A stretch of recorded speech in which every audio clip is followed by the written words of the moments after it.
Let's go, WTP Sports Dudes in the building, man. It's a great day to be a sports fan, man. We got a lot of action going on today with Selection Sunday on women's and men's side. And then we got a couple other topics we bring it to y'all today, man.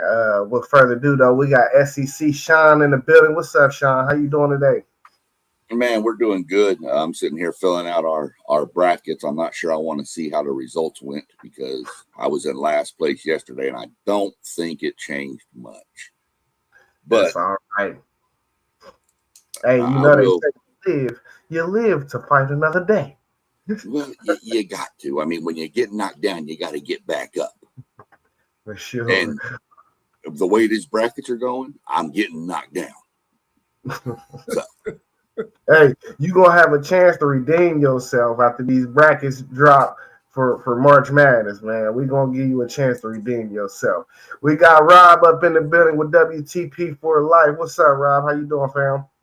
Oh, I'm good. I'm good. Glad to be here this morning, man. Ready to get into this exciting podcast this morning, talking about all these different varieties of games and all that. I'm ready to do it. Let's go.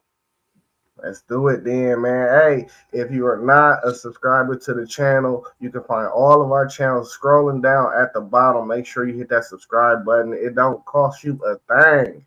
Hey, listen, first up, man. First question I got for y'all, man. Well, I don't know if y'all familiar. I'm sorry. We do got to get Sunday times story time. My bad. Go ahead. Gotta go with Sunday story time. We have to. It's becoming a law. Man, I was at a bar the other night, and this dude walked in looking like, bad shape. You could tell he didn't have a lot of money. So he goes up to the bartender and he said, "Can I get a drink?" And the bartender said, "Well, do you have any money?" And the guy said, "No." He said, "Well, no drink." He said, "Well, what if I show you something you ain't never seen?" He said, "Okay." He said, "As long as it's nothing, bad, no lewd stuff, none of that stuff." He said, No. So he reached in his pocket, and he pulled out a hamster. I said, "What is going on?" He put the hamster down. The hamster ran to the end of the bar, ran down, it ran over to the piano, started playing the piano. This hamster started going hard on the piano, y'all. I said, "That's crazy." Bartender gave him a drink. He downed it. He said, "Can I get one more?"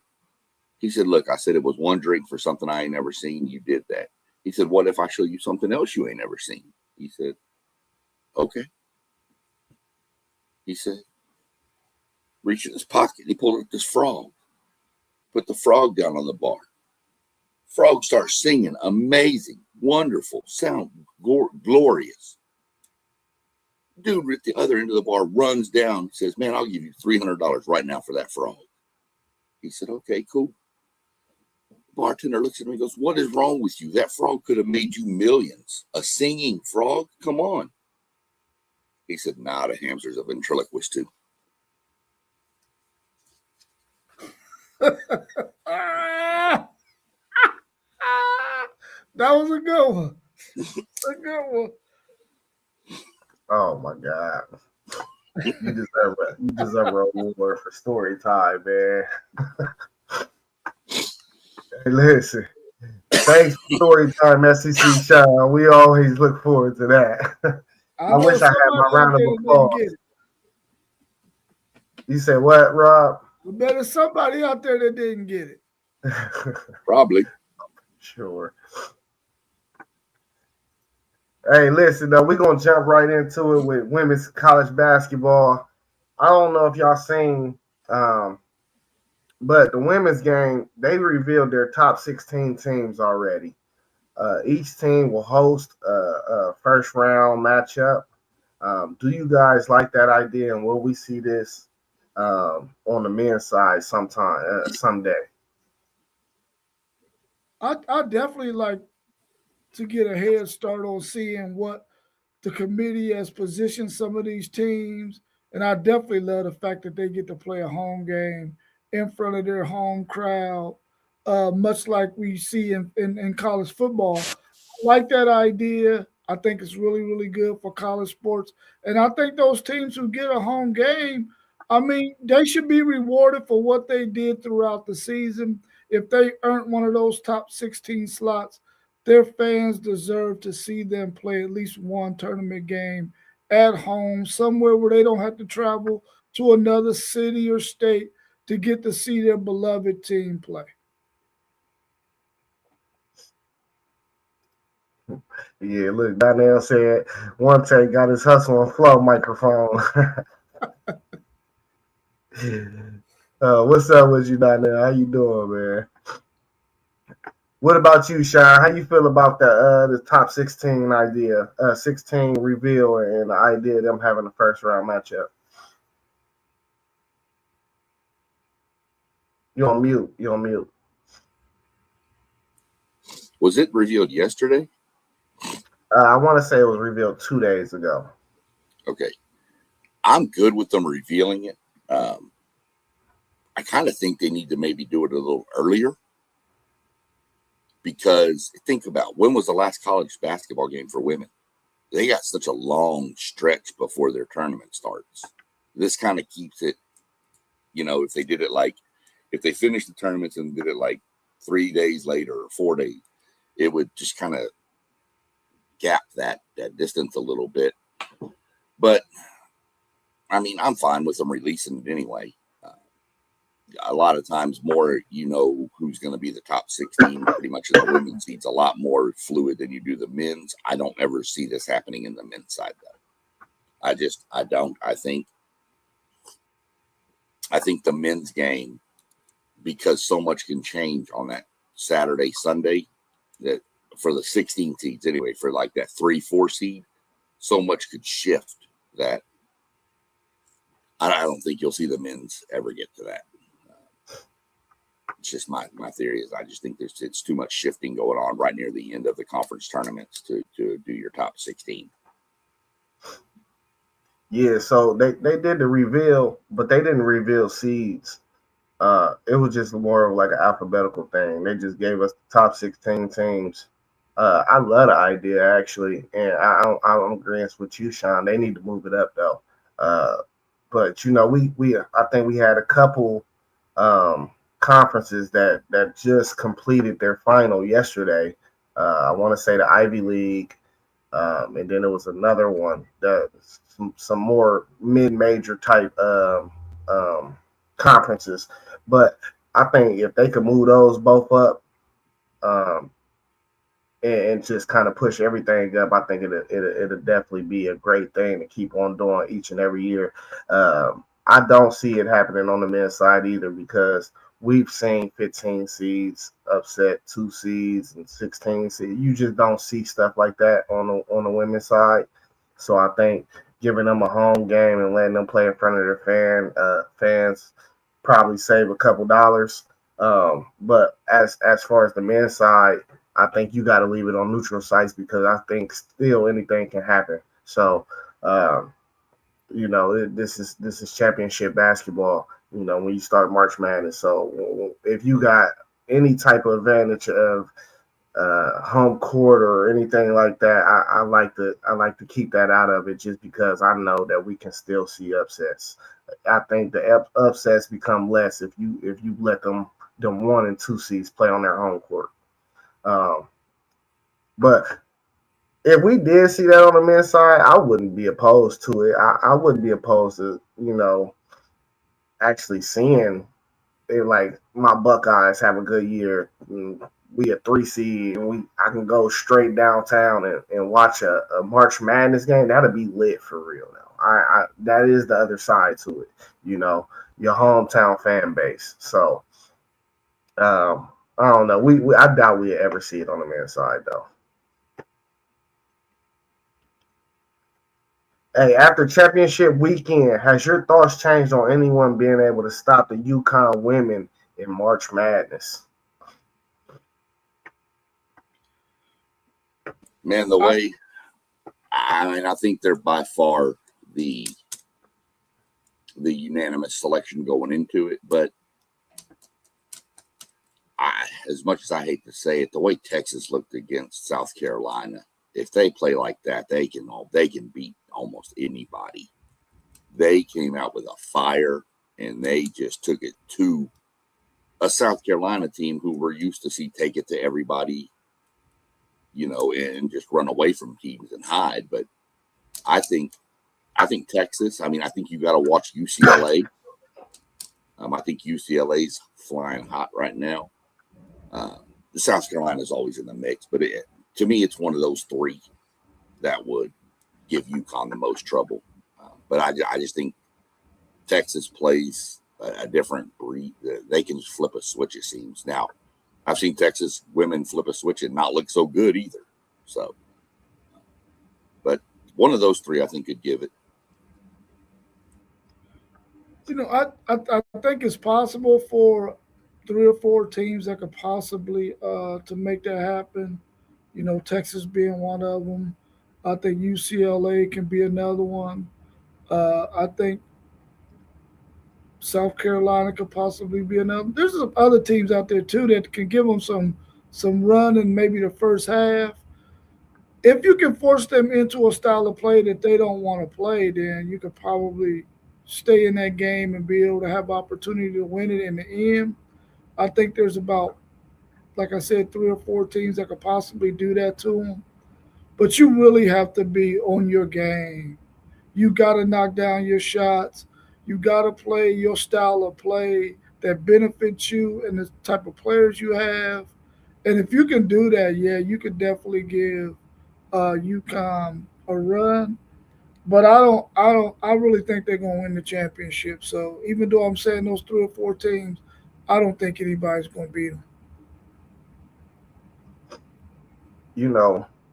This is my only thing.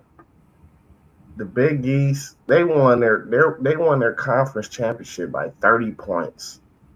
Are they battle tested enough to where when they start playing multiple good teams in a row to sustain the level of play that they play at? That's my only concern with UConn. And South Carolina, we mentioned Texas. I think we got to mention teams like UCLA out there. Other experienced teams like LSU. um, so I don't know. I feel like it could get sticky if they do get a stretch of games where they're just playing like a group of those teams. Can they maintain the level of play that they're playing at?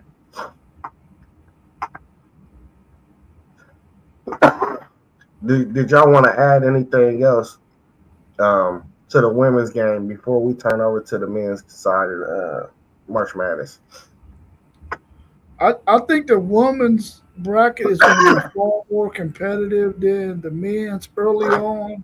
I think there's a lot of really, really good teams. We talked about the 16 teams that were already revealed, but I think even beyond those 16 teams, there are going to be some really, really good basketball teams on the women's side in this tournament that have some players, man, who if they get on a heater and they play good enough defense, man, they could possibly upset some of these teams. Now, it's going to take one of those perfect games to do it, but it's going to be some competitive basketball because there's some really, really, really good basketball teams in the women's game that's going to make this thing very, very interesting. So I'm looking forward to watching theirs from start to finish and catching as many games as possible and watching as many highlights as possible because I think it's going to be one of the really, really good sports things that are going to be happening during the month of March into April. For sure. Hey, we had in the men's side yesterday, we had 3 finales in the big boy conferences. We had the ACC, Big 12, Big East. Let's start with the ACC. Duke was able to escape with a win. They won the regular season and the conference championship weekend, beating Virginia 74-70. Did y'all catch any of that game yesterday?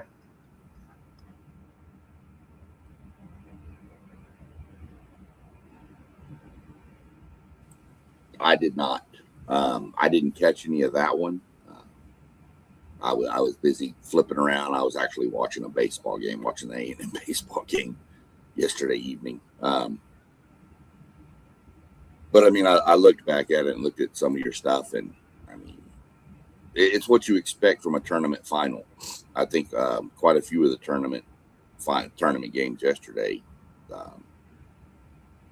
gave what you wanted with a final. I mean, Virginia gave Duke pretty much everything they wanted, but Duke, held on at the end for what was it, 74-70. So did nothing but solidify Duke as a 1 seed. We can get into where later.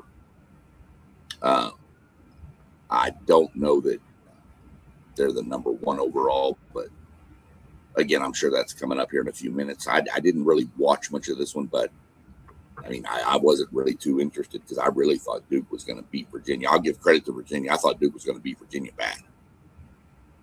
So give credit to Virginia. I think this was a game where we know Virginia is a team that wants to play really, really good, solid defense and keep the score as low as possible so that they can be in it right down at the end. And that was something that they were able to do. But for Duke to be able to pull out a win in a conference championship game during that tournament really allows them to gain some more momentum going into the bigger tournament, because here you are in a game that's close. You got to win it close at the end. That allows you to build more and more confidence that you can win close games in an environment that's not yours, even though because it's on a neutral site. I think that was really, really good for them to be able to get a win in a close game against a team that we don't feel like is as good as Duke, but they were able to test Duke. And that allows Duke to understand, listen, we're going to get in this tournament, and there's going to be some teams that we're going to be better than, but we got to take their best punch and still come out with the win. And Duke was able to do that yesterday, pulling off a win in a close one over Virginia. Hey, thanks for the love, Papa Whitmore. We appreciate you. Hey, Cam Boozer finally looked human yesterday. I think them being able to win with him playing like that is a real big key for them going into the March Madness bracket. Because one thing I kept on saying the last couple of weeks is, what if you can get Cam Boozer in foul trouble, or even if he just played like a regular dude like he did yesterday? They got guys, they got All-American guys on that team all through that roster for real. You seen Isaiah Evans step up yesterday. I thought Caden Boozer he's really starting to hit the corner and turn into his own. But just to win a grimy game like that, with your best player not having one of his best performances, was definitely a key, and they definitely would be considered in consideration for that overall number 1 seed. Big 12. Let's move on to the Big 12 finale. We had Arizona taking on Houston. Arizona pulled out the win, 79-74. Did y'all catch that one? Yeah, I think this was another one of those games where an Arizona team, much like Duke, was in a really close game. Only difference is Houston is a much better team than Virginia. And they were in a game against that Houston team where they had to make sure that their players made plays down the stretch when they needed to, and throughout that game, playing against a really good Houston team who was an up-tempo team who likes to work from behind the perimeter. They also like to get the ball down in the low post. I thought that the Houston team had a chance if they could have made some more shots down the stretch to win it. But for Arizona to win this game the way they did in a close one against a very, very, very good Houston team, probably a Houston team that's going to get on a number 2 seed, 3 at the worst, was really telling for them to be able to beat a good Houston team. I thought Arizona did a good job to win that game. Yeah, looking back, I've watched bits and pieces of this, flipping around. But name me, Houston lost by 5.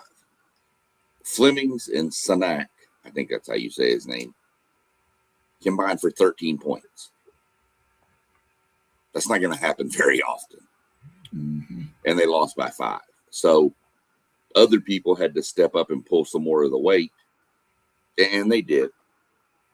So I think it does nothing but, like you had mentioned, help. I think it helps Houston know that, look, we can be in games and potentially win games without our two of the big dogs scoring and going, scoring a lot. Especially to do it against Arizona, that has to give you confidence. To me, Arizona's the number 1 overall seed, by the way. I think who they've played, how they've played, I just think Arizona's the overall number 1. And that's probably going to upset some maybe Michigan fans, and maybe even Duke fans. But I hope Melissa Graham don't try to hunt me down like she do Zay all the time. But I just think Arizona is I think they've done more with the schedule and the strength of teams they've played in conference, especially to go through that grind. Because even though Kansas wasn't what we thought, but I'll take Arizona as the number 1 seed overall. You know what? I don't think Houston played good at all yesterday, and they was in that ball game. Their top 4 players. It wasn't even just Flemings and Sanak. It was Sharp didn't have a good game, or Uzan. I didn't think neither one of them had a good game either, relatively. They're gonna live and die by their guard play, and I just don't see, like you said, Sean. You said Sanak and Flemings, but I just don't see Flemings, Sharp, and Uzan all having bad games again like that. I've never seen none of them all year long all have a bad game in the same game. I thought they just didn't play. Well, it's not that they played bad; they just didn't shoot the ball well. I just don't. That's a sneaky team for me in the tournament, just because I know how far guard play can take you all the way to the promised land, like literally, like. You got the best guard play in March Madness. You have a chance to win every night. So we'll see how that shakes out. I definitely think they'll be firmly on the 2 seed line. We'll see who they draw because it's always about matchups. It's always about matchups. So we'll see how that draw. But like you were saying, you said what, Sean? No, go ahead. I thought you would stop for a second. Like you were saying, though, we're going to get into the topic of our overall 1 seed, and I'll touch bases on that a little bit. But I don't think it's a foregone conclusion that Arizona will get the number 1 overall seed. I really don't. I was just going to throw out there, you had mentioned Sharp and Uzan. Yeah, find me another game throughout the year where those 4 combined for 31 points.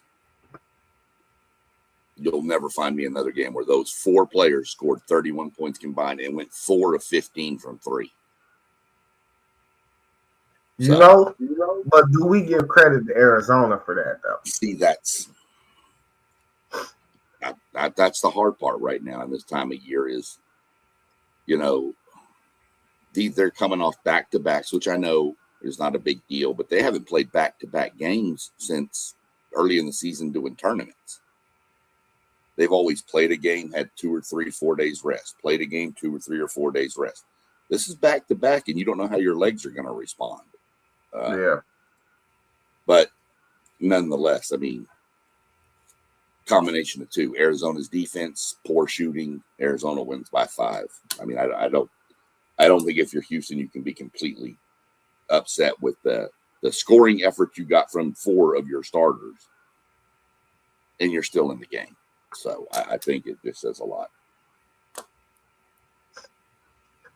Hey, St. John's smashed UConn yesterday in the Big East final. won by 20, 52-72. I think this pretty much solidifies that UConn will not be a number one seed. Did y'all catch that game yesterday? I got bits and pieces of that game, and there was a time during the season where I was pretty high on UConn, and I thought UConn would get that last number one seed.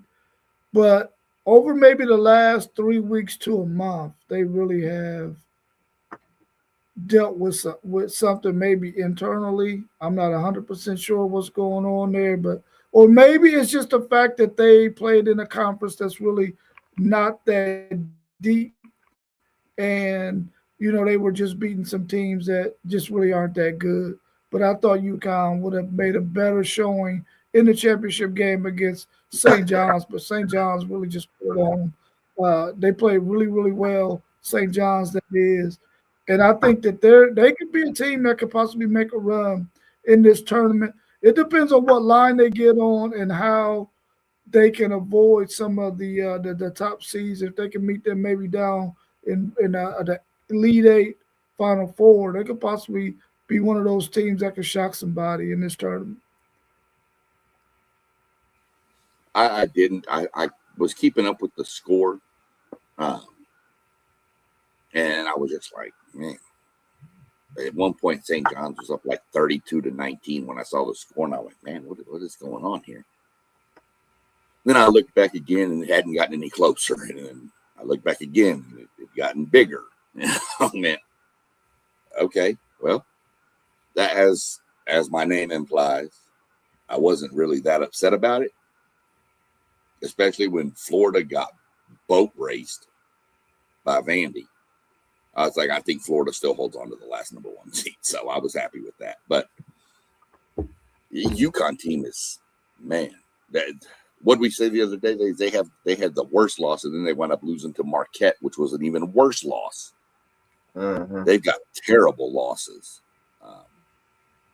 So I just think, but I mean, you never know. UConn can get hot. I mean, they are a good team. But are they a Final Four team? I don't see it. I just don't see it. I think they're too sporadic. So I think maybe Sweet 16 Elite 8 is probably their ceiling. Man, listen, I was like maybe a couple months back, like, okay, watch out for UConn for this one seed. They still have an argument for the one seed. I don't think they eventually land there. But I think this is just a coaching job by Hurley. I do not think this team is a Final Four team. Like, possibly Elite Eight, definitely, possibly Elite Eight. But I really see them losing in the Sweet 16 this year. No further than that for real. But Hurley is one of the best coaches in college basketball, and I think that's why we are seeing what we're seeing from them. That they got to fix the Big East Conference. They should have never messed with it. I don't think that these teams, neither one of these teams, you really going through conference play, getting tested as much as you should throughout the season. So I think it's going to affect them in March. Do y'all remember how good the Big East used to be, like in basketball? Man, like the Big East was hands down the best conference, bro. Oh, yeah. Like, it wasn't even close. Syracuse, UConn. I mean, go on. Georgetown. You already had a good Georgetown team. It used to be so monster in the Big East, man. To see where that conference is now, it's just a travesty. Well, the Big East, you could always pencil the Big East in for like 7 or 8 bids every year. Now you're like, do they get 2? It's just, you just don't know. I will say, Hurley gives he probably gives the best chest bumps to officials, but that's a whole different subject. What's up with you, man? We got Parlay Poe in the chat. He said that the Badgers is my dark horse team. Yeah, I like that. I like that Badger, that Wisconsin team. Now we we covered the ACC, the Big 12, and the Big East finals. We do got the Big 10 settling their final today, and the SEC final settling their final today, where Michigan will be taking on Purdue. Michigan squeaked past Wisconsin yesterday. Give me your thoughts on that game, as well as the Purdue UCLA game, and who y'all think will win between Michigan and Purdue today in the Big 10 championship. I'm going with Michigan in this game. I think what we've seen so far from Michigan is they've had 3 games, I think, in this tournament, and they all have been close, hard-fought games. And our man Parlay Post said it yesterday in our chat. Those close games build character. Those close games build your confidence because you can see that you can win a close game in a scrappy one against some teams that may be a lower caliber than you at the talent level, but you still find a way to win those games, which builds a lot of confidence in your team. I think this game against Purdue will be very, very similar. I really like Purdue's point guard, and he's going to have his hands full today with that Michigan point guard. But both of their bigs, I'm anxious to see that matchup between their bigs because both of those teams have some bigs who can play, and I'm anxious to see who can stay out of foul trouble. Which team forces their big to go after the other team's big to try to get them in foul trouble so that they can maybe find a comfort zone somewhere if they got some guys on the bench that they can take advantage of those second string guys with their first string guys. So I'm anxious to see this game. I'm picking Michigan to win it because I think they have played maybe the tougher schedule in terms of non-conference games, and they played in some really, really good ones down the stretch. So I think this Michigan team is probably more battle-tested than Purdue. Purdue dropped a couple down the stretch, and where Michigan had won some after that Duke game, and I'm picking Michigan to win this one.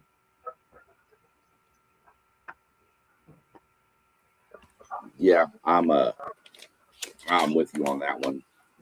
I expect another close game.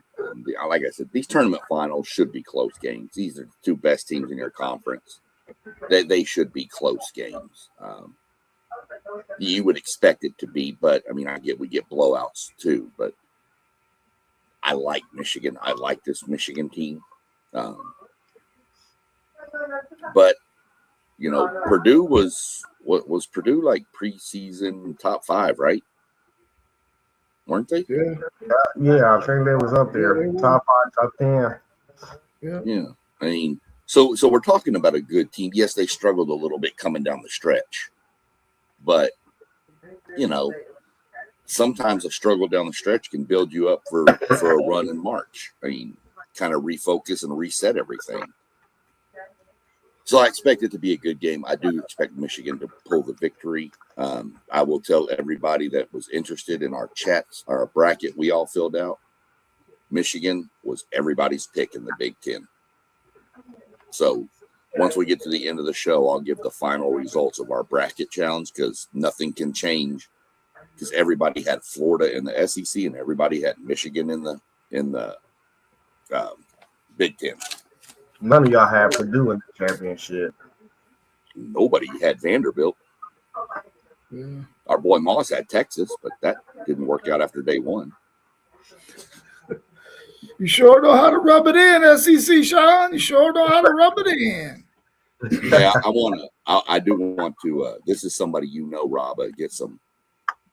Keep this person in your mind, please, everyone. They just brought it up when you said that. There used to be a baseball pitcher from the University of Texas, Josh Stewart. He transferred to A&M. Last year, he threw exactly 6 pitches and blew his ACL.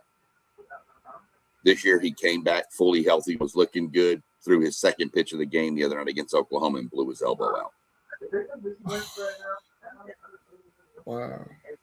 So sometimes, you know, it's just the karma of going from a rival to a rival. Yeah, it just it was heartbreaking to see after that kid fought to get back for his last year of eligibility. So they gonna give him a medical. He had one last year, so I don't know if he's going to get a second. Yeah, but then again, it's an elbow injury, so he wouldn't be back till the end of next year's baseball season. Is it even worth it at that point? So, but I knew Rob knew him because I knew he pitched at the University of Texas too. So that's why I wanted to bring that up real quick, not to interrupt our basketball talks. Yeah. Hey, this Big Ten final gonna be monster, man. I think, Purdue, they got one of the best college basketball point guards out there in Braden Smith. Boy, he's a dime master, honestly. Like, he take care of the ball, he get everybody involved. They got both of them big dudes, Kaufman Wren and the Clough dude. So they got the size to go up with Michigan. And Michigan is just a well-balanced team. Lindenborg didn't have a good first half yesterday. Came out and was balling. He hit that three late in the first half yesterday, and it kind of like jump-started him into the second half. But he's always going to be an X factor. I don't know who's going to win. I'm just going to be a fan today. If I got to choose somebody, I am going to choose Michigan. Now, if Michigan do win this game, I'm curious to see if they can possibly get a overall 1-2 seed. Am I saying that right?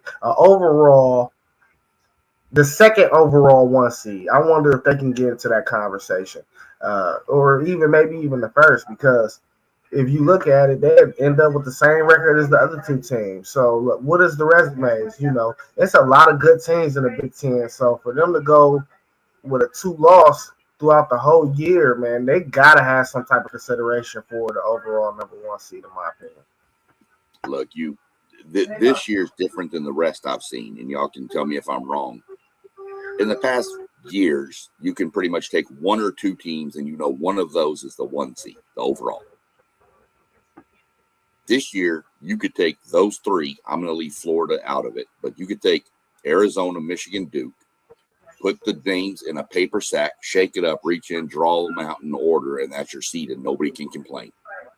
I think any one of those 3 can be the 1, the 2, or the 3 overall 1 seeds. So that's just how I see. I think this year's a little tighter at the top of the 1 seeds than it has been in recent years, in my mind. Yeah, this could be a game. Duke got that head-to-head Yeah. against them. This might be one game, Michigan and Purdue, where the LJ Kaysen guy who's hurt might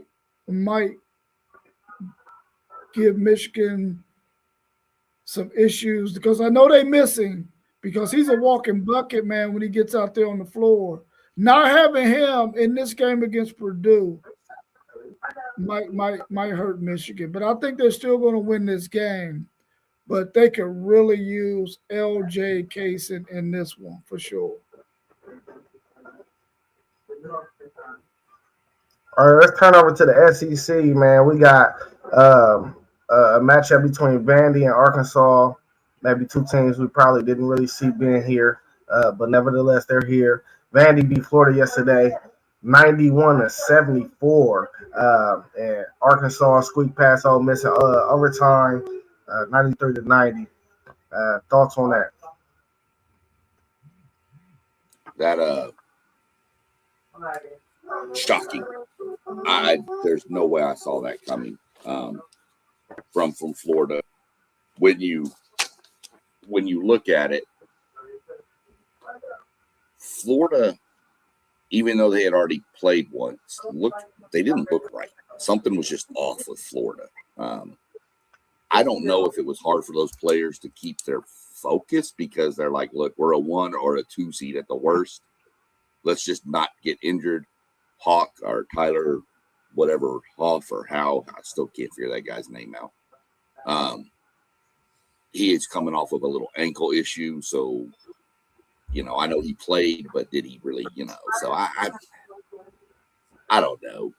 Vanderbilt, I think was just trying to up their seeding. Florida just looked, to me, parts of that Florida just looked disinterested to play. They were like, look, let's just get through this healthy. Let's get ready for the tournament. Let's go. It's like they didn't even care about winning the conference tournament. They said, we won this. So they'll never admit that, of course. They're going to, we wanted to win both. But Vanderbilt was hot. And people got to remember, this Vanderbilt team started 16-0. They're not, crap. They finished tied for fourth with Tennessee and A&M in the SEC. They're a good team. I still think their coach should have probably got Coach of the Year in the SEC, either theirs or A&M's coach, not Todd Golden. Todd Golden had a roster stacked of guys. I mean, but I get they had a great season, but Vanderbilt was pretty crazy. I'm actually looking now that my bracket's busted. I'm actually looking at Vandy beating Arkansas today. Yeah, I had Arkansas making it in the SEC tournament, conference tournament too. This championship game against Florida. That Vanderbilt team they're a good basketball team. They shot the ball particularly well in this one, and Florida did not shoot the ball as well. I mean, Hahn was, I think, 4 for 15. Hall was 4 for 15, and they just didn't play the kind of style of play we've expected them to play down the stretch like they had been playing down the stretch. This was a game that I don't think they could afford to lose this game, man.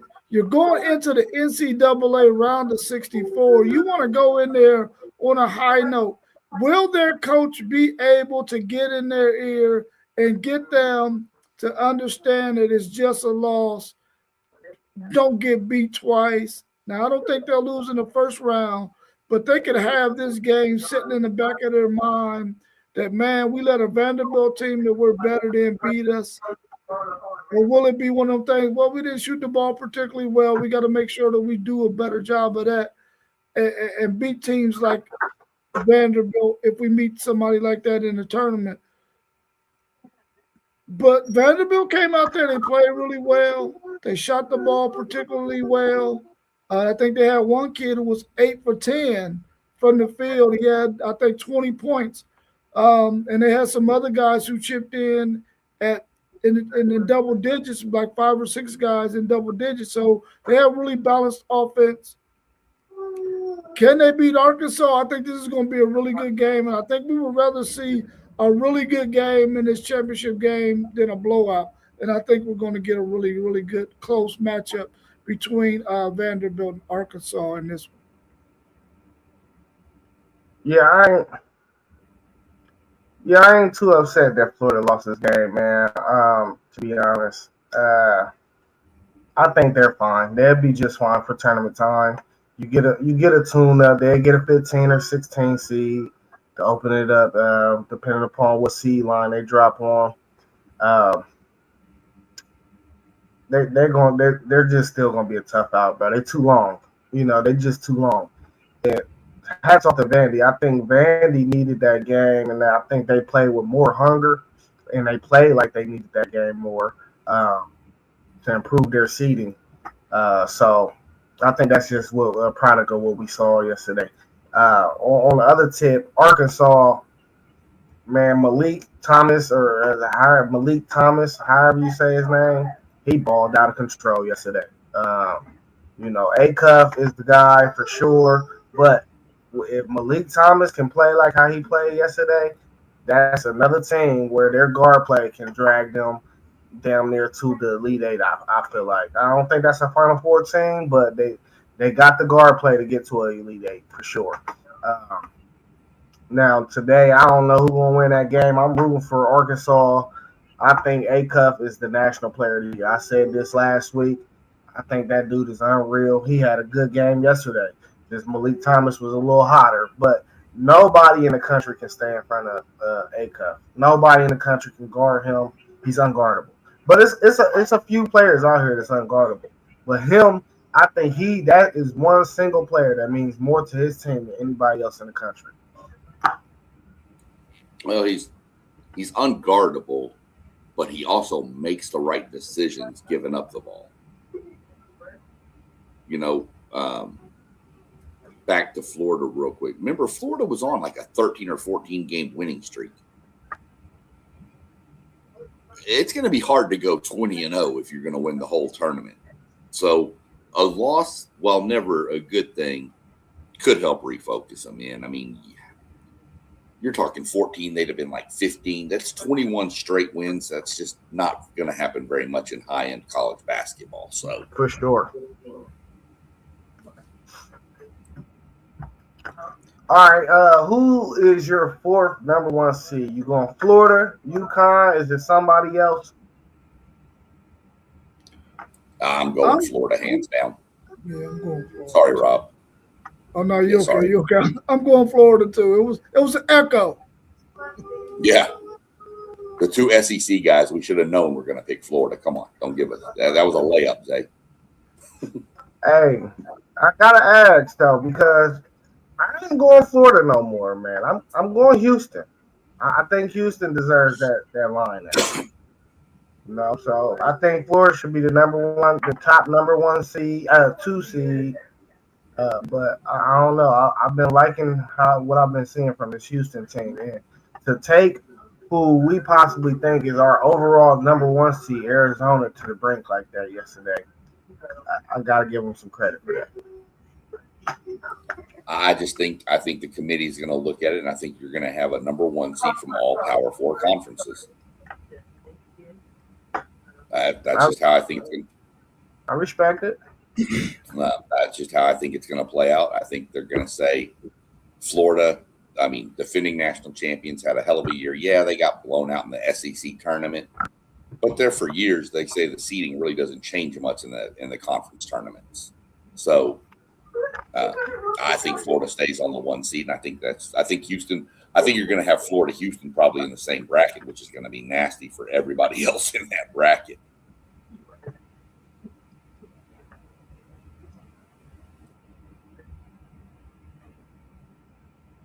All right, moving on to the next question. Should the MAC get 2 teams in with Akron winning the final yesterday in the MAC? I definitely believe they should get 2 teams in. I think they're deserving of getting 2 teams in. Of course, Akron's going to get in from winning their tournament. And then I think Miami of Ohio should be the other team that gets in. They're in the MAC, right? Yeah. Yeah. They should be the other team. I mean, this team went undefeated all season and lost in their conference tournament game. So, in a conference tournament game, I think they should both get in. You got to reward teams for doing that. And we talked a lot yesterday about mid-majors and Power 5 schools and teams and the lower level in the Power 5 and all that stuff. This is an opportunity for them to get it right and put Miami of Ohio in there. They only had 1 loss. And it doesn't matter what teams they play. To go undefeated in the regular season and lose in your conference tournament should get you into the tournament every single time. 100%.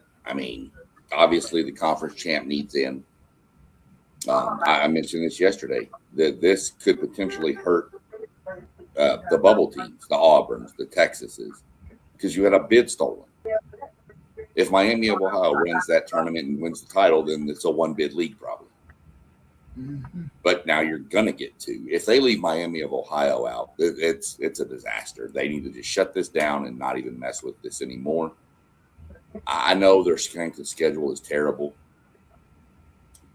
Again, it's like we've talked about in football. You can't help who your schedule is in your conference. That's set by the conference, not by you. Yes, you could control your out of conference, but you're 30 or 31-0.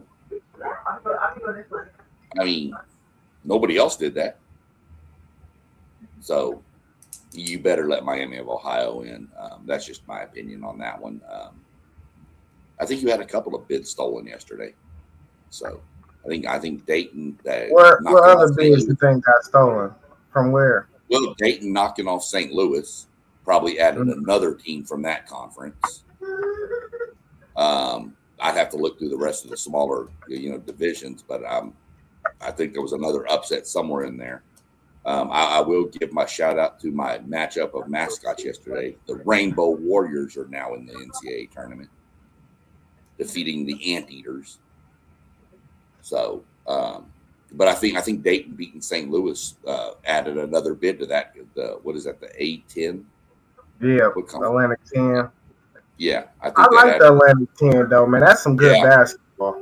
It's always been good basketball. That involves Temple still in that, right? Richmond, stuff like that. Are they still in the A10? Yeah, I believe so. That's VCU.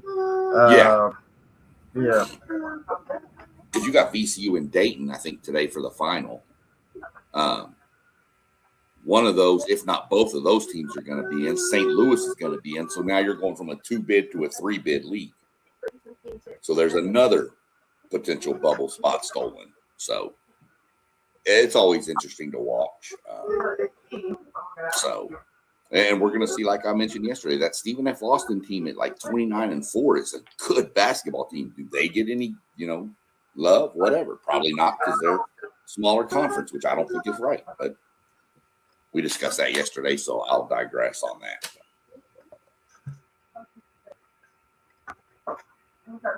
Hey, I got anything to add to college basketball? We about to switch over and talk a little college football to close it out.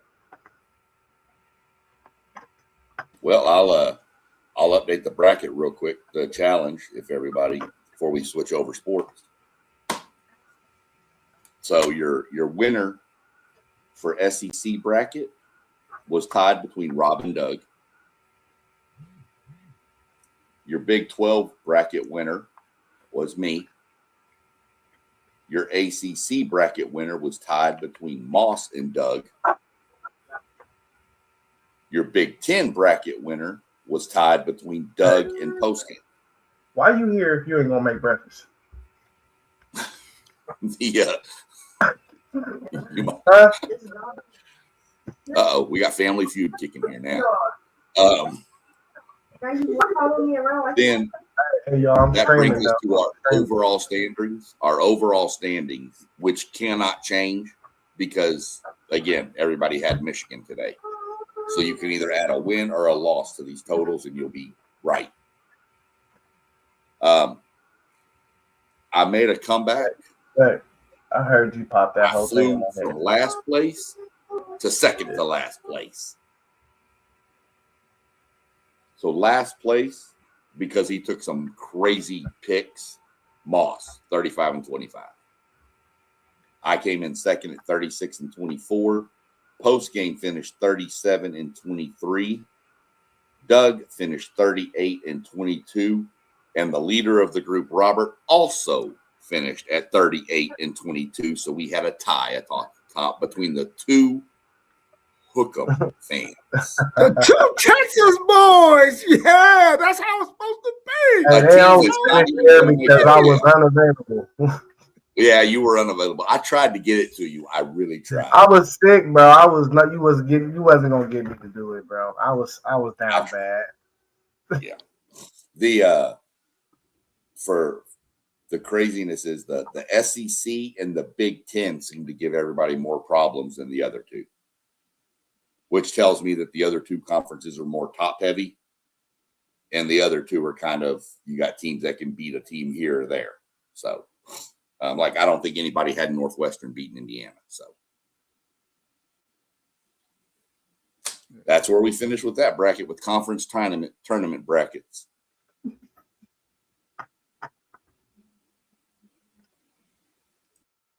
Yeah, we about to start the I'll send the link out today. We about to start the bracketology for March Madness. You get 2 brackets per person. If you enter $10. Winner takes all. It's real simple. Hey, man, let's switch over to college football, man. Spring ball started this past week. I know we had championship weekend going on, so we wasn't able to touch anything about college football, man.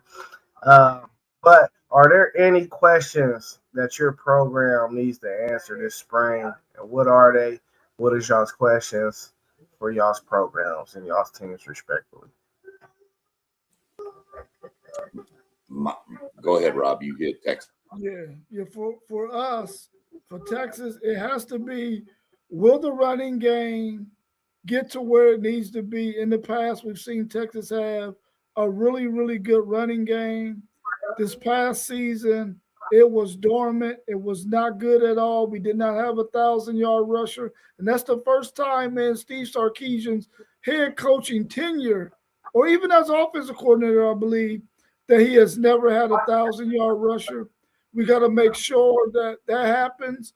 And we lost a lot at the linebacker position. So we have to see what that linebacker position is going to look like.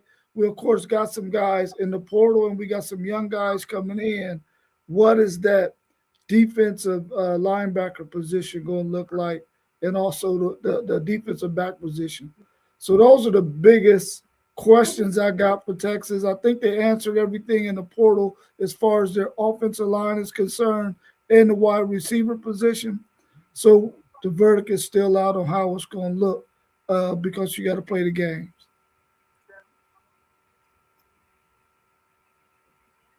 Yeah. Questions for my team.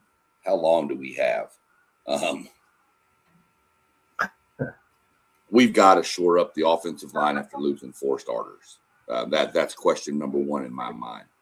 Question 2 in my mind is we have got to fix our run fits on defense. We have got to be able to stop the run in key situations. We gave up too many 3rd down and 9, 15, 20-yard runs, so you cannot do that. And I think I trust Mike Elko. I fully trust Elko to get it fixed. Everybody on my Aggie chats has said we need to find a running game. I'm not worried about that. I'm more worried about our offensive line play and our defensive run stop ability. That's really what I'm looking forward to this spring. Yeah, I got major questions. I've been hearing Tavian St. Clair look like he ready right now. So, I mean, is Julian that guy? Will they open up a quarterback competition? I know he broke a percentage completion record last year, but the boy don't want to pick up no yards with his legs and move the chains in key critical positions. So I'm a firm believer that we gotta open up this quarterback competition, especially the way they saying that Tavian been looking. Also, the offensive line. I wonder if Arthur Smith can help kind of what's the word? Just progress that offensive line. A lot of them guys was young. A lot of them played on the championship run, but weren't really full-time starters. So Arthur Smith being the type of OC that he is, I wonder if he can shore up that offensive line because they got absolutely abused against Miami. Also, defensively, we got to replace a lot. I hope we got the answers. Typically, we do have answers, but we lost so much high-end talent off that team this year that this is a year that I'm nervous about. I do have faith in Matt Patricia. So we'll see how it goes. But we have the talent. We have the horses. That's not the problem. I don't feel like this year just makes me so nervous because we lost so much high-end talent. Like the year before, we lost experience, but it wasn't as high-end as the talent that we lost this year. So I was a little bit more comfortable coming into last year. But, man, the horses we got to replace this year on defense, man. We don't have no time for no hiccups this year either with the schedule that we got. So those are my questions that I got for my program. Last question that I got for the college football, and then we can wrap this up. What players to keep an eye on from your programs this spring that maybe we do not know about? Well, I knew about this young man, but I didn't know that he was going to come in and make as much noise as he's been making, and that's Jermaine Bishop, the wide receiver. He can also play defensive back, but they're going to use him on the offensive side. He has really got the attention of Steve Sarkisian and that offensive coaching staff. He is out there doing his stuff, man. Crisp route running, good hands. He's going to be a problem once he sees that field, man. The issue I got with him is he reminds you of an Xavier Worthy type in terms of playmaking.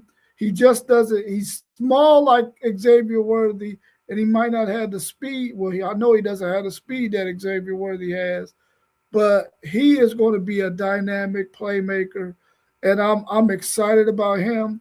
I mentioned our linebacker room earlier, and they got a young man that's playing linebacker that's going to be really, really, really good. You got a Kosi Opala who's going to be really, really good at that spot. And the other guy's name, it's not Richard Wesley. He's the defensive end guy. Oh, man, I cannot think of his freaking name. And I was just on the top of my head. But anyway, we're going to be all right at the linebacker position. Maybe he won't get a lot of run this year, but next year, his sophomore year or his second year, he's going to really be really, really, really good. Ty Anthony Smith is dealing with a shoulder injury, so those guys that's playing that linebacker position in the spring are getting a good opportunity to get some reps. So that's going to be a plus for Texas. Yeah, there's quite a few I'm looking at. I really want to see this kid from Ohio, the cornerback, Braden Arrington. Brandon Arrington. Let me look at his name. I don't want to mess his name up. Yeah, Brandon Arrington. Really like this kid. I like to see what he can do at corner. 6'2" kid out at corner. I like that. Obviously, the main one, everybody, I'm going to watch is KJ Edwards. Coming out of Carthage High School, kid's just a monster running back, blazing fast. The other two I'm looking at, a couple more actually. Bryce Perry Wright, defensive lineman out of Buford, Georgia. We have a receiver, Aaron Gregory, who is 6'2", pretty fast too, runs good routes as a freshman. Like what I've seen and heard out of him so far. And the last two I'm going with are defensive players. One is DeQuavius Beck, who was KJ Edwards' teammate down in Carthage, linebacker.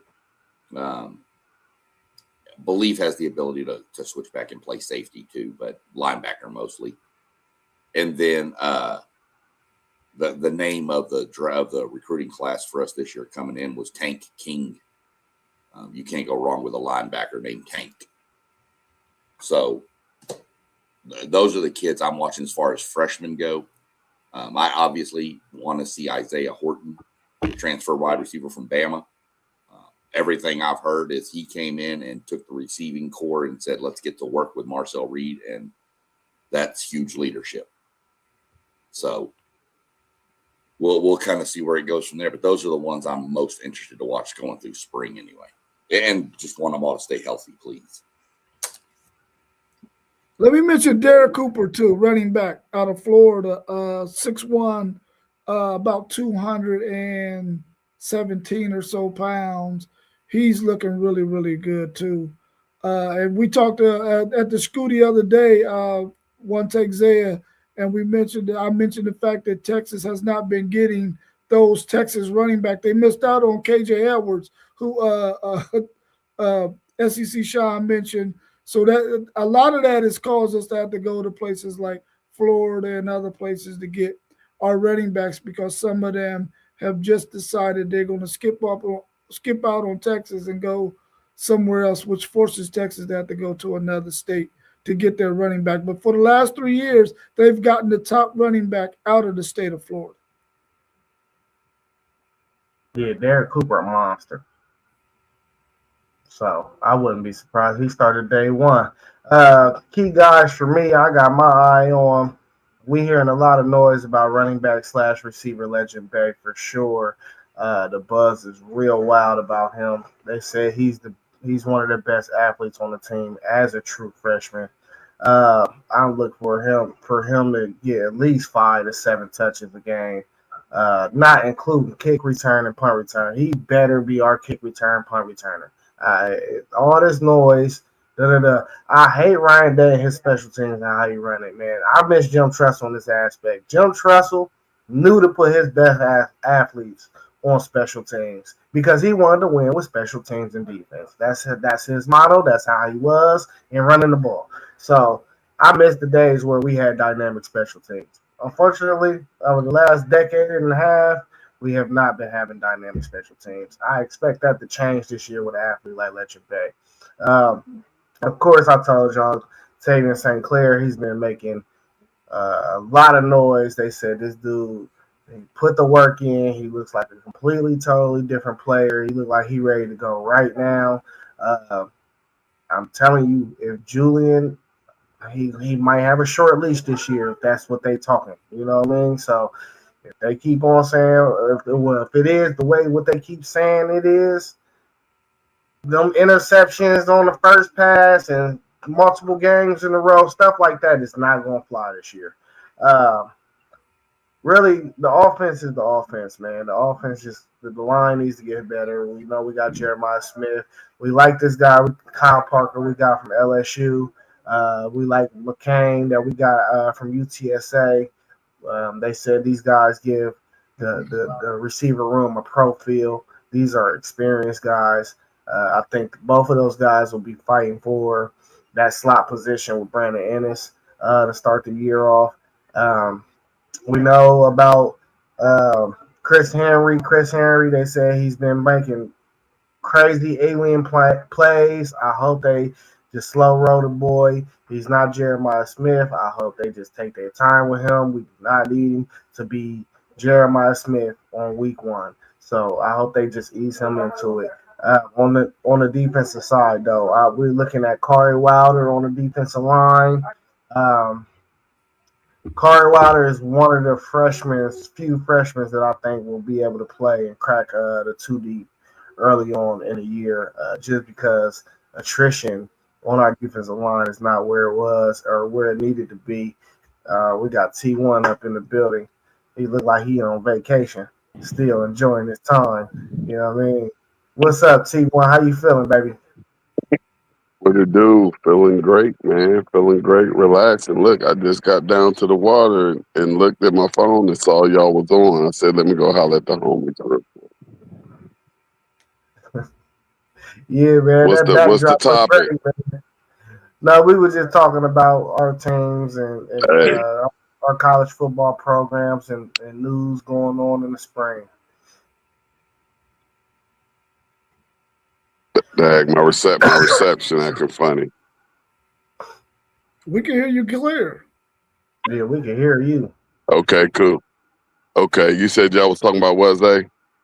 Key players that's been brought up over the spring, key questions that we wanted our programs to answer this spring, down the spring football that started.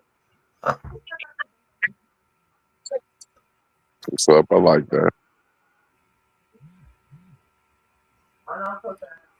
T1, Y'all know me. I'm not much of a vacation guy. We're doing the kind of vacation you doing right now, but you're trying to make it. You're making it look really, really tempting, bro. I might have to try that hat on one day and go Hey, down there and lay out on the beach and enjoy that water.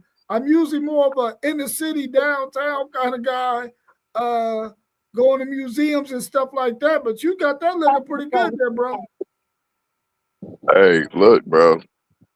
I mean, why wouldn't you? This is all I want to do when I go. I just want to sit by the beach and listen to the waves and just relax and not think about nothing. Just look at the beauty. That's it. Where you at? I'm at St. Thomas, Virgin Islands. Okay. Yeah. Well, I can tell by looking at that beach, you was not anywhere in Texas. Right.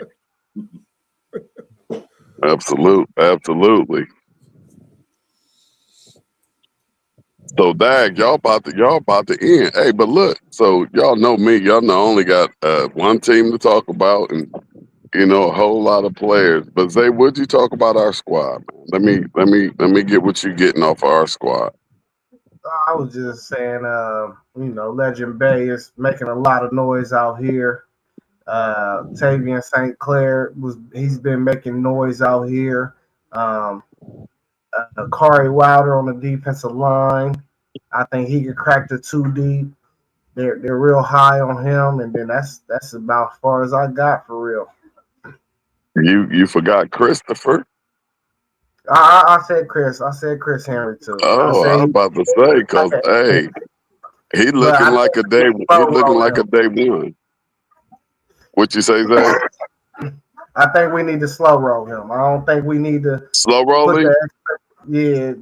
Pop him out like full time, like week 8, so nobody in the country know what hit him. Okay. Well, he got a lot of pressure on him, really, to even come in and just produce off the rip. Just his size alone, he got to be one of the biggest receivers in D1 football coming in. So just that alone just gives him a huge advantage out there on the outside with them 5'10", 5'11", 6 foot corners.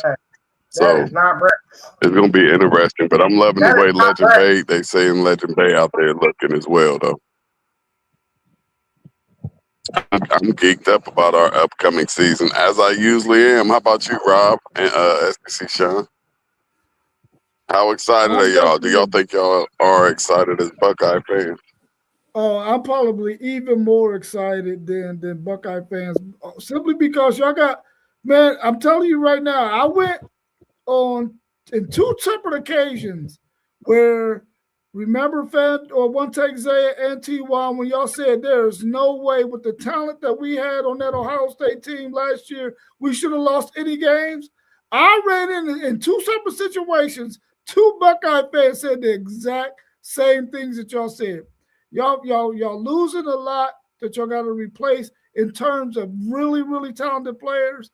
And Texas is not having that same issue. Most of their players are returning, so I know they're going to be in a good space. Of course, they're replacing that running back room, but I think they got 2 guys that are much better than what we had in the running back room last year. So I'm really high on Texas this year. I think they did everything they needed to do on the defensive side of the ball to plug the holes that are going to be there. I think Texas, with Will Muschamp at the defensive coordinator, is going to be a really, really, really good football team. They got some serious tests and challenges, but I think they're going to meet and overcome all of them, and they're going to be right there in the college football playoffs next year. Barring injury, though, barring injury. Yeah, for sure. Let me throw one more key piece out that I didn't mention about players. Not really a player. One. This is my most pressing need that I'm watching. How does Holman Wiggins call plays? As a first-time play caller, OC. How does that work out? That's my main issue with the offense right now. We got a new DC. Not too worried about that. Mike Elko calls the defense anyway, so I'm not worried about that side. Am I excited for the season? Am I hyped up for it? Nope. Not at all. Man. Hey, Sean, I wouldn't know how to act if I ain't going to a season hyped up expecting great things from my squad. I would feel like switching squads if I ain't going thinking we was the best ever and about to do it this year. If you believe that, I sold you if you believe that. You got some oceanfront property in Arizona, too. So, yeah, I'm excited, man. Come on, let's go. I mean, I'm watching it all. I mean, I got a couple of hours and my Aggie baseball team kicks off again.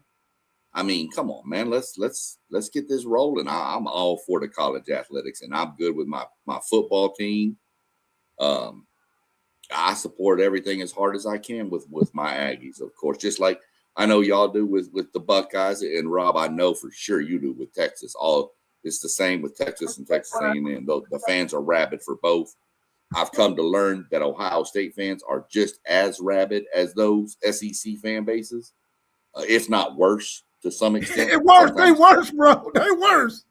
Hey, relax. Man. Hey, so look, let me share something with y'all real quick. That since I've been here at St. Thomas, I've had the opportunity a couple of times to like get on some social media and stuff. But what I've been hearing a lot from a lot of avenues is the Ohio State University is the most consistent football program in America. So I would understand why y'all dislike us like that and think that we're obnoxious and all of this, because I mean our winning percentage is unbelievable. Ryan Day hasn't lost more than 2 games, and we're playing the same teams that everybody else is playing. And you have the Alabamas and the Georgia who are pretty much when Nick Saban was here, they wasn't losing, but 1 or maybe 2 games tops and all of that stuff. But Ryan Day has stayed consistent with it, and since that's the case, we can take all of the punches and jabs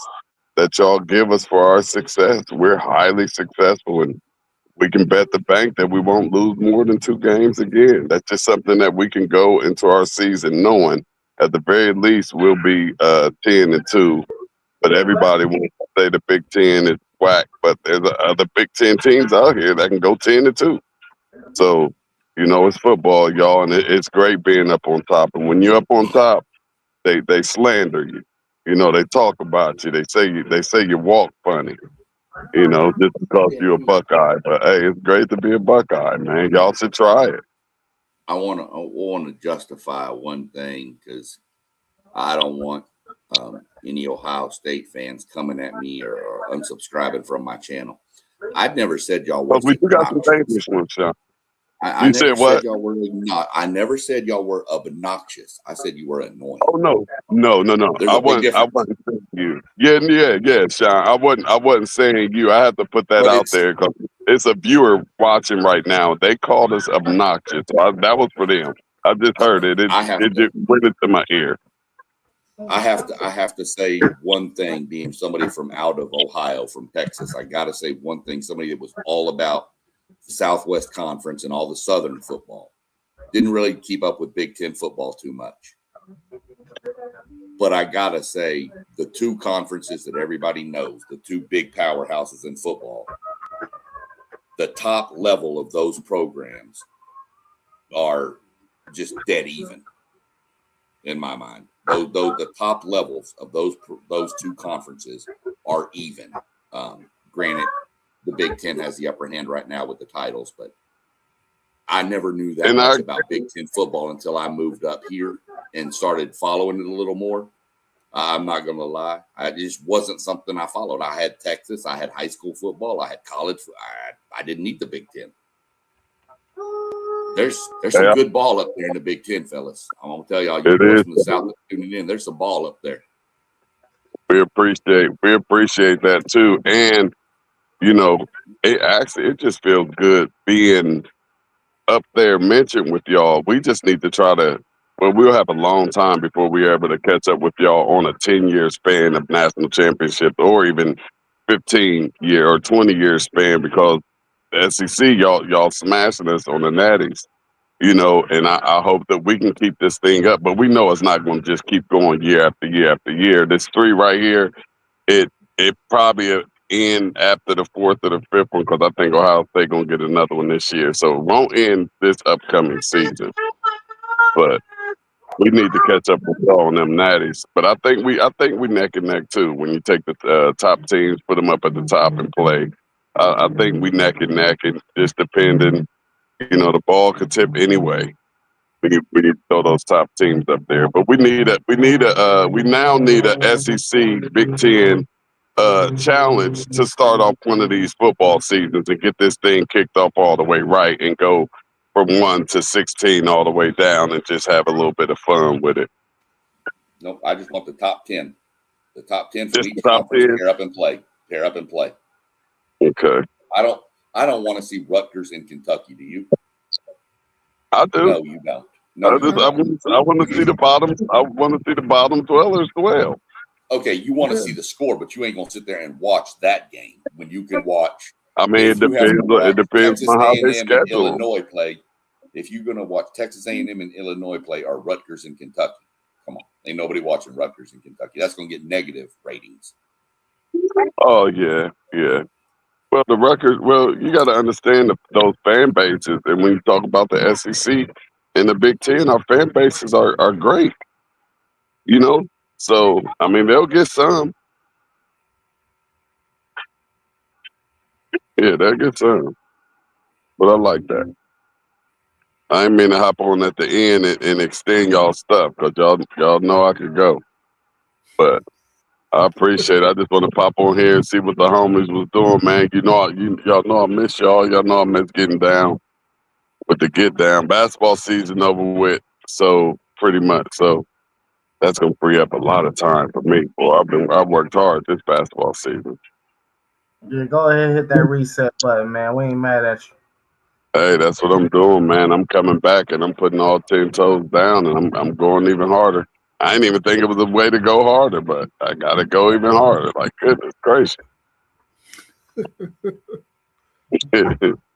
But y'all know what it is, man. That was Talking Sports Sunday, man. We talked college basketball on women's and men's side and a little college football. If you just now tuning in, rewind it back, start from the beginning and watch the whole stream and hit that like button. All the channels are scrolling down at the bottom. Make sure you hit the subscribe button, bro. It don't cost you a thing. Also, Sean, plug in the Patreon. You on mute. I have to mute. I never forget. Real quick, let me throw this out there. We do have our Blue Jackets. They won last night in the shootout, gained a point, still 1 point out of the playoffs. So get your Blue Jackets gear and support going for that team. Other than that, I'll plug, of course, today, everybody tune in if you can. FS1 at 4:00. We got the NASCAR race out in Las Vegas. Fun race to watch. My preview from yesterday is posted. Y'all can go catch that up. But it's I wouldn't take too much stock because the guy I picked to win the race in the O'Reilly series blew his engine about 5 laps in. So that didn't work out too well. But most definitely, like Zay said, like, subscribe, share, notification bell for us here. We do have our Patreon site up. It's WTP Sports Dudes. You can find it on there. It's there's free content. There is going to be some exclusive content getting posted that will only be allowed for subscribers. Members only. We're going to get together as a group and figure out some little giveaways and things we can do to help our people that want to support us. We'll support back. Where you can always catch our podcasts on Spotify. I get these all linked over to Spotify. So later on today, you driving around, you missed the episode, but you can't watch it. Flip on Spotify, go search WTP Sports Dudes 2026. Click on it, and it'll be your whole podcast. I think there's about 7 episodes up there right now. So definitely do all that. And other than that, we'll let Rob plug the website. Yeah, go on your computer and type in www.wtpsportsdudes.com, and you can go to our website. We got some really, really interesting questions on there. Everyone's bio is on there, so you can learn a little bit more about us and the teams that we support. And also on the blog and news page, you can go there and get some other insight on some of the topics that we've discussed. We're going to be updating that website this week. So if you want to go find out what we're doing, what we did prior, you got to go do it fast because that thing is going to get updated this week. And you don't want to miss what we already talked about because when that new stuff hit, it's going to be fire too. So make sure you go to www.wtpsportsdudes.com and check out our website. Hey Rob, and shoot me that PNG of that new logo so I can get our shirts together. Okay, cool. Y'all know what it is, man. It's good to see you, Q1. Thank you, Sean. Thank you, Rob. Good to see y'all, man. Appreciate y'all. Love y'all, man. Stay tuned too. We might be back later for Selection Sunday. Okay, yeah. Y'all, we should be. What you mean might be? That's what we do. I don't know what everybody doing, man. That's why I ain't plugging nobody Somebody in. got to do something. When does it start? When does it start? Collection Sunday started at 6 o'clock. 6 At o'clock. 6. I thought it was 5 All right, o'clock yeah. Eastern. I thought it was 5 Eastern. I thought it was 6, but we'll get it together if we do something. Yeah. I gotta I'll go though. stay posted, y'all. I love y'all, man. All right, love you, Love you family. too. Be safe, bro. Yeah. Love you too, brother. Be good down there. Be safe. Yes, Peace. sir. Will do.